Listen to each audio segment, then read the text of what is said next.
जो भी काफ़ी अच्छे से चली और वो 5G के चलते अब वापस से सुर्खियों में आ गई है, वो है के इंडस्ट्रीज़। अनिल गुप्ता जी इस बीच हमारे साथ जुड़ चुके हैं। गुप्ता जी बहुत बहुत शुक्रिया, थैंक यू वेरी मच आज समय देने के लिए। सर आपकी ऑर्डर बुक तो काफ़ी रोबस्ट रहती है और मैं उम्मीद करता हूँ कि पहले 4-5 महीने जो आपने देखे होंगे थोड़ा मार्जिन उथल पुथल हुए होंगे बिकॉज ऑफ कमोडिटीज़, अभी शायद वो थोड़ा स्टेबिलिटी की तरफ बढ़ गए होंगे। सर थोड़ा गाइडेंस दोनों चीज़ पे चाहता हूँ। एक तो ये जो 5G की अनाउंसमेंट और रोल आउट हो रहा है, बता रहे हैं शुरू हो जाएगा दिवाली तक ये, एक तो इस पे आपकी कंपनी की ऑर्डर बुक में कितना बेनिफिट आएगा और दूसरा कॉस्ट पे कितना प्रेशर कम हुआ है बिकॉज ऑफ स्टेबिलिटी और जो कमोडिटीज़ के दाम थोड़े नीचे हुए हैं सर। देखिए, आपने दो बातें पूछी। एक तो आपने कहा कि 5G का हमारे बिजनेस पे क्या इम्पैक्ट आएगा।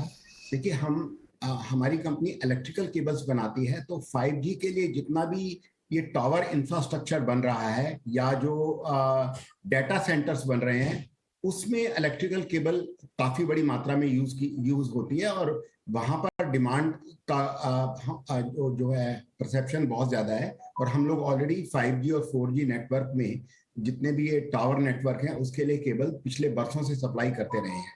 दूसरा दूसरा सवाल था आपने regarding margins and the impact on the margins, ये due to this normalisation of the raw material prices. तो देखिए, रॉ मटेरियल प्राइसेस जो हैं जब बढ़ रहे थे और अब जब घट रहे हैं, हम लोग मोस्टली अपने रॉ मटेरियल को अपनी ऑर्डर बुक से पैक करके चलते हैं। तो जो थोड़ा बहुत इम्पैक्ट पिछले क्वार्टर्स में मार्जिन्स पर आया वो दूसरी कॉस्ट से आया, जैसे फ्रेट कॉस्ट, शिपिंग कॉस्ट या कुछ और भी पैकिंग कॉस्ट काफी ज्यादा बढ़े थे, तो वो भी कुछ हद तक घटे हैं और नॉर्मलाइज हुए हैं और एक अनसर्टिनिटी खत्म हुई है। तो मैं समझता हूं कि जो मार्जिन पे आधा से 1% का इम्पैक्ट आ सकता है पिछले क्वार्टर से, तो बट उस पर मैं अभी एग्जैक्टली कमेंट नहीं कर सकता। जो हमारा गाइडेंस है 10.5 से 11% का, मैं उसी को मेंटेन करूंगा।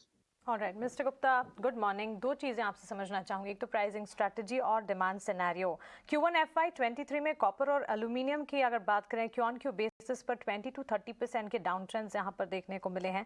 केबल और वायर प्लेयर्स के लिए भी पिछले दिनों हमने देखा है प्राइस कट अनाउंसमेंट ज़रूर होते हुए दिखे हैं, ऑलमोस्ट 8 to 9%। क्या हमने भी कोई रिसेंट प्राइस कट्स लिए हैं या आने वाले दिनों में कोई प्राइस कट आप एक्सपेक्ट कर रहे हैं? और डिमांड की अगर बात करें, सेकेंड हाफ ऑफ FY23 से क्या डिमांड में बाउंस बैक एक्सपेक्ट किया जा सकता है?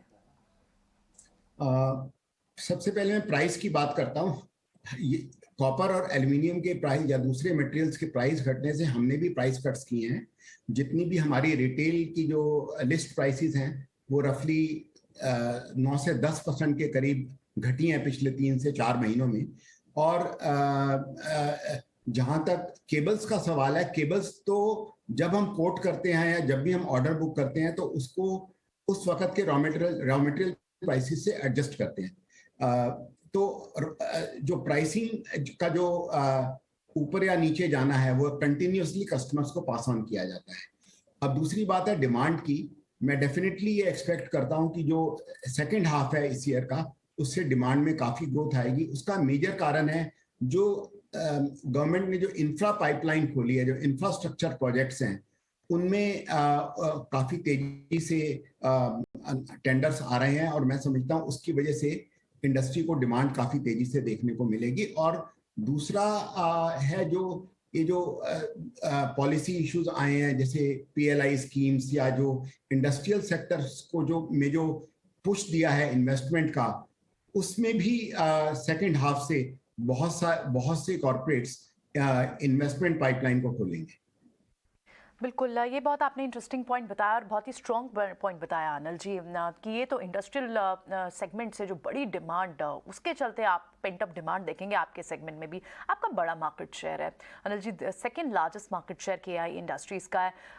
5G को लेकर आप किस तरह के एक्सपेक्टेशन रख रहे हैं? वहाँ ऑर्डर फ्लो किस तरह का दिखता है? कैसे पोटेंशियल प्लान्स आप आए कर रहे हैं? 5G की वजह से जो टावर इंफ्रास्ट्रक्चर में या दूसरी इंफ्रा में जो ग्रोथ आएगी, डेटा सेंटर्स वगैरह में, उसमें केबल का डिमांड काफी तेजी से ग्रो होगा और वो ऑलरेडी आना शुरू हो गया है।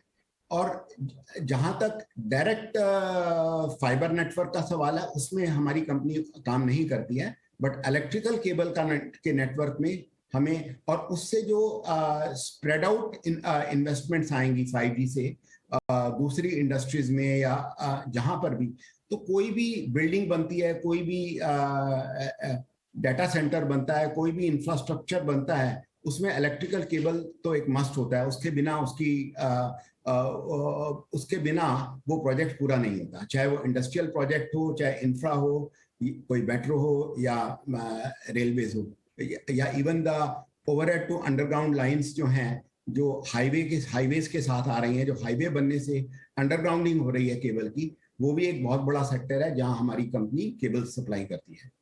उम्मीद करते हैं अनिल जी आपसे जल्दी बड़े ऑर्डर्स की न्यूज़ भी KEI इंडस्ट्री से इस सेगमेंट में भी जरूर आए। Best of luck for the future quarters ahead. आपसे जल्द मुलाकात होगी। आज समय देने के लिए बहुत बहुत शुक्रिया आपका। तो KEI industry wires and cable में बड़ी कंपनी, बड़ा सेकंड लार्जेस्ट मार्केट शेयर, और वो अपने हमें खुद मैनेजमेंट बता रहे हैं कि उन्हें बड़े ऑर्डर्स की एक्सपेक्टेशन है, बड़ा पोटेंशियल देखता है। सेकंड हाफ में इंडस्ट्रियल ग्रोथ जिस तरह से पिकअप हो रही है, उसके चलते इस पूरे सेगमेंट में तेजी है। और हम देख भी हैं वायर एंड केबल सेगमेंट के स्टॉक्स आपने पहले ही देखा है कि वो रिएक्ट करना भी शुरू हो चुके हैं।